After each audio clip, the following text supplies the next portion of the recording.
మేము వ్యవస్థల్ని మళ్ళీ బలోపేతం చేయాలి. ఆ వ్యవస్థల్ని బలోపేతం చేసే భాగంలోనే వారికి బాధ్యత ఇచ్చాం. వారు ఈ రోజున మీకు ఇంటింటికి వచ్చి తిరుగుతూ ఉన్నారు. అలాగే ఐపీఎస్ కానీ, ఐఏఎస్ కానీ, రెవెన్యూ కానీ, మీరు మనం చూసారు సివిల్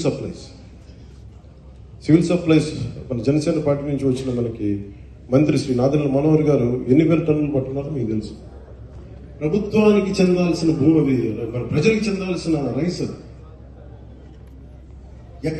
మేము మాట్లాడుతున్నప్పుడు అందరూ ఆ రోజు ఎంతమంది నమ్మారు ఖచ్చితంగా.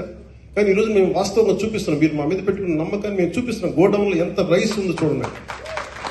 ఎవరి డబ్బు అది? ఇప్పుడు మీరు అడుగుతా ఉన్నారు మీరు గోవిందరావు గారు, మన డబ్బు అది. మీకు అర్థమవుతుందా?